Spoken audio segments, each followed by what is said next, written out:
বাংলা গল্পে আড্ডা চ্যানেলে সকলকে স্বাগত জানাই। আজ আমি আপনাদের পড়ে শোনাব প্রখ্যাত সাহিত্যিক শ্রী সমরেশ মজুমদার রচিত ছোট গল্প নমস্কারী। সকালে কাগজ পড়ছিলেন যতীনবাবু। এই 9টা থেকে 10:30টার সময়টায় দুটো বাংলা কাগজ আদ্যপান্ত না পড়লে তার সুখ হয় না। এই সময় কথাও বলেন না তিনি। বাড়ির সবাই এটা জানে বলে টেলিফোন এলেও বলে দেওয়া হয় 10:30টার পরে ফোন করতে। আজ ঠিক 10টায় বেল বাজল। সেটা কানে গেলেও যতীনবাবু খবরটাতেই চোখ রাখলেন। মফস্বলের এক দারোগার ছেলে ধর্ষণ করার অপরাধে ধরা পড়েছে। পড়তে পড়তেও চোখের কোণে দেখতে পেলেন কাজের লোকটি দরজায় দাঁড়িয়ে আছে। একবার ভাবলেন উপেক্ষা করে কাগজই পড়ে যাবেন, কিন্তু তার রাগ হলো। তার তৈরি করা নিয়ম চাকর ভাঙছে কোন সাহসে? তিনি কাগজ সরিয়ে তাকাতেই চাকর বলল, কিছুতেই শুনতে চাইছে না বাবু। কে শুনতে চাইছে না? যে এসেছে, বলছে অপেক্ষা করবে না, এখনই দেখা করতে চায়। কিরকম দেখতে? স্বাস্থ্য ভালো, গায়ে জোর আছে। অতএব দীর্ঘকাল বাদে নিয়ম ভাঙলেন যতীনবাবু। এককালে তাঁর গায়েও জোর ছিল, নিয়মিত মুগুর ভাঁজতেন। বসার ঘরের সোফায় বসে পা দোলাচ্ছিল যে, তার বয়স 28-এর বেশি হবে না। তাকে দেখা মাত্র চট করে উঠে এসে প্রণাম করে বলল, ভালো আছেন? ঠিক চিনতে পারলাম না তো। যতীনবাবু একটু মিয়ে গেলেন। আমার নাম নির্মাল্য। আপনার চেনার কথা নয়, আপনার মেয়ে চেনে। আমার মেয়ে? হতভম্ব হলেন যতীন। হ্যাঁ হ্যাঁ, রুচিরা। ও, কিন্তু সে তো আর এই বাড়িতে থাকে না, গম্ভীর গলায় বললেন যতীনবাবু। গতকাল জেনেছি। আমি এখন বিদেশে থাকি, প্রায় 2.5 বছর। গতকাল কলকাতায় ফিরেছি ছুটিতে। ফিরে ওর বিয়ের খবরটা পেলাম, নির্মাল্য বলল। হ্যাঁ, খুব ভালো ছেলে পেয়ে গেলাম। তা তোমার সঙ্গে ওর আলাপ কোথায় হয়েছিল? লন্ডনে, সিনেমা দেখতে গিয়ে। সেটা 3 বছর আগে। তখন তো সে কলেজে পড়তো। কলেজে পড়া মেয়েরা কি সিনেমা দেখে না? কি যে বলেন। আচ্ছা, ঠিক আছে, রুচিরা এলে বলবো তোমার কথা। কিন্তু তার আগে আমার কয়েকটা কাজ করে দিতে হবে যে। কাজ? কি কাজ?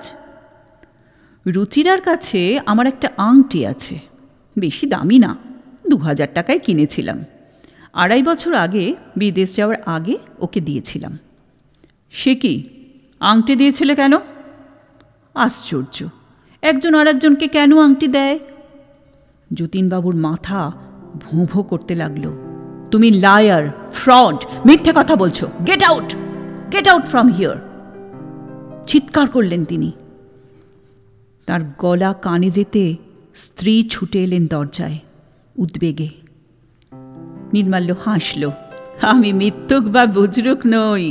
রুচিরাকে ফোন করুন, ও এই সত্যিটুকু নিশ্চয়ই স্বীকার করবে। যতীনবাবুর স্ত্রী জিজ্ঞাসা করলেন, কি হয়েছে? নির্মাল্য আবার তার সমস্যার কথা বলল। শুনে ভদ্রমহিলার মুখের চেহারা বদলে গেল। ও, তুমি সেই ছেলে? যতীনবাবু স্ত্রীর দিকে তাকালেন।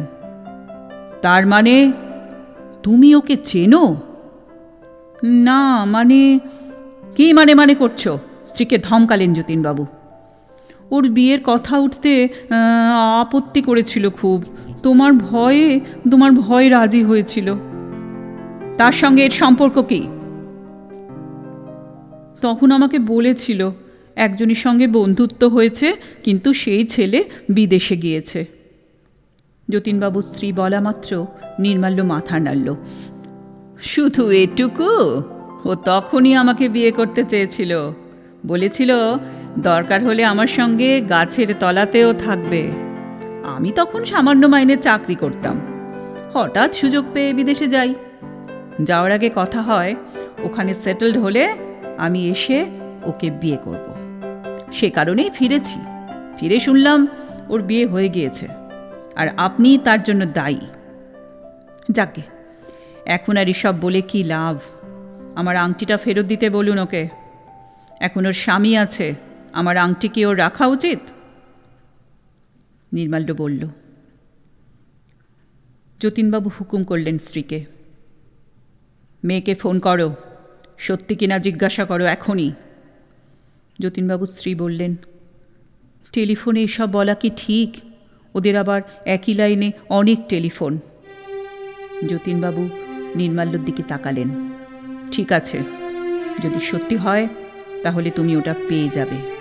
একটা সামান্য আংটি নিয়ে আমি বড়লোক হয়ে যাব না। আপনি তো নেননি। আরে রুচিরার কাছে আংটিটা সামান্য ছিল না, নির্মাল্য বলল। কিন্তু আমার হাতে যে বড় সময় কম, কলকাতায় এমন কোনো আমার আত্মীয় নেই, হোটেলে উঠেছি, বুঝতেই পারছেন ভালো খরচ হচ্ছে। আগামীকালই ওটা আমার চাই। আর হ্যাঁ, আর একটা ব্যাপার। চুপ করে দুজনকে দেখে নিল নির্মাল্য, তারপর বলল, এই যে আমি এত দূর থেকে অনেক আশা নিয়ে ছুটে এসে রুচিরার বিয়ের খবর পেলাম, বুঝতেই পারছেন আমার মন ভেঙে গেছে। এরকম মানসিক অত্যাচারে কখনো অত্যাচারিত হইনি, এর জন্যে ক্ষতিপূরণ চাই। মানে? হাঁ হয়ে গেলেন যতীনবাবু। খুব সোজা মানে, আমার আবেগ ভালোবাসা চূর্ণ করে দেওয়া হয়েছে, বাকি জীবনটা আমি ক্ষতবিক্ষত হৃদয়ে বেঁচে থাকব, তাই ক্ষতিপূরণ চাই। অদ্ভুত, তুমি আমাকে ব্ল্যাকমেল করছো? এ কি বলছেন? ব্ল্যাকমেল করা মানে তো কোনো গোপন জিনিস ফাঁস করে দেওয়ার ভয় দেখিয়ে টাকা আদায় করা। আমি কি তাই করছি নাকি? আমি তো ক্ষতিপূরণ চাইছি সামান্য। সামান্য? কত? কত টাকা পেলে তোমার ক্ষতবিক্ষত হৃদয় ঠিক হয়ে যাবে? সেটা আপনি বলুন, আপনি বলুন। আমি বলবো? একটা পয়সাও নয়। হাহা, না না, চাইলেও আপনি এখন একটা পয়সা দিতে পারবেন না। বাজারে 1 পয়সা তো চালুই নেই। যাকগে, ক্ষতিপূরণ আমার চাই। আপনি ভেবে না পেলে পাড়ার লোকেদের জিজ্ঞাসা করুন, তারাই অঙ্কটা ঠিক করে দিক। সর্বনাশ! যতীনবাবুর স্ত্রী চেঁচিয়ে উঠলেন, তারপর আমরা পাড়ায় মুখ দেখাতে পারবো? সেটা ঠিক, নির্মাল্য মাথা নাড়ল। তাহলে তাহলে রুচিরাকেই বলুন।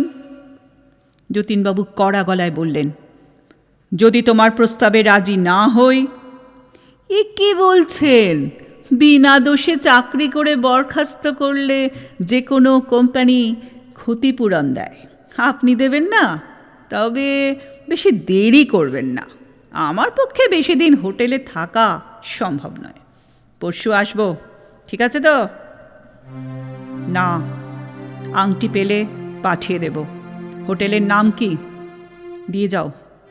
ক্ষতিপূরণ দেব না, যতীনবাবু বললেন। এই তো মুশকিলে ফেললেন।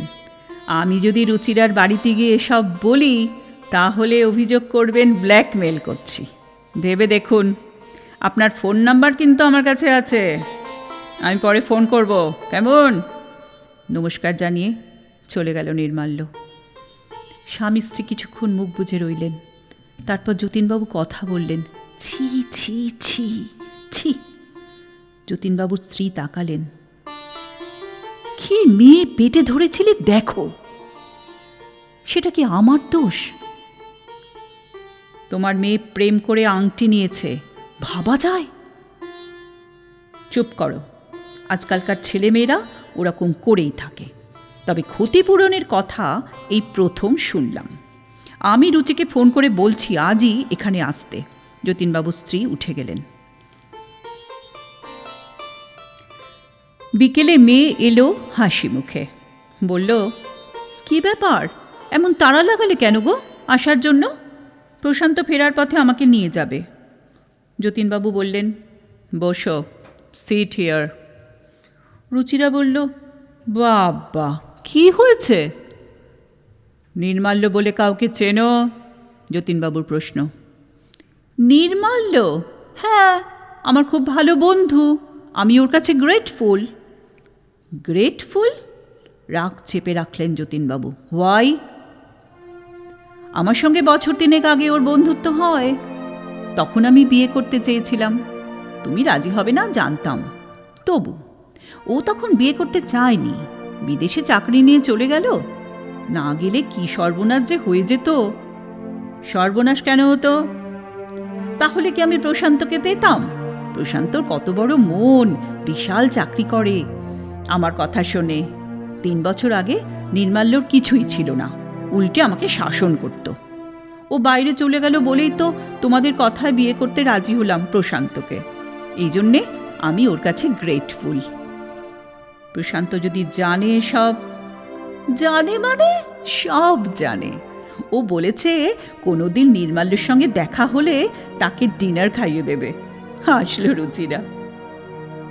ওর আংটি তোর কাছে আছে? যতীনবাবু স্ত্রী জানতে চাইলেন। আংটি? ওটা তো তোমার আলমারিতে রেখে দিয়েছিলাম, খুঁজলেই পাবে। তা আংটির কথা জানলে কি করে গো? অবাক হল রুচিরা। যতীনবাবু বললেন, নির্মাল্য এসেছিল, আংটি ফেরত চাইছে। শুধু তাই নয়, তুমি ওকে দুঃখ দিয়েছ বলে ক্ষতিপূরণও চাইছে। সত্যি? চোখ বড় হয়ে গেল রুচিরার। হ্যাঁ, টাকার অঙ্কটা বলছে না, আমাদের ঠিক করতে বলেছে। ইজি, আমরা সপ্তাহে 1 দিন দেখা করতাম, তখন অ্যাভারেজে 50 টাকা খরচ করতো চা, কফি, কাটলেটের বিল মেটাতে। তার মানে 200 টাকা, বছরে 2400, 3 বছরে 7200 টাকা।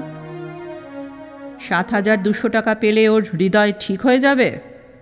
নিশ্চয়ই, ওই টাকা 3 বছরে খরচ করতো ও, করে মন আনন্দে ভরে থাকতো। সোজা হিসেব। হা হা। রুচিরা উঠল। আমি স্নান করে তৈরি হইনি জানো। তার মানে একটা সিরিয়াস আলোচনা হচ্ছে এখন। তুমি তোর এটা এমন কি সিরিয়াস? আজ প্রশান্তের সঙ্গে কান্ট্রি ক্লাবে যাব ডিনার করতে, সেটা অনেক বেশি এক্সাইটিং ব্যাপার। রুচিরা ভেতরের দরজার কাছে গিয়ে ঘুরে দাঁড়ালো। মা, প্রশান্তরা এত ভালো যে বয়স্কা আত্মীয়া না থাকায় তোমার কাছ থেকে একটাও নমস্কারী শাড়ি নেয়নি, তাই না? মনে আছে তো? হ্যাঁ। আমার বিয়ের জন্যে তো তোমরা সবই করলে, এইটুকু বাকি থাকে কেন? মানে 7200 টাকা নমস্কারী হিসেবে নির্মাল্যকে দিয়ে দাও, ব্যাস। কেমন? রুচিরা স্নান করতে চলে গেল।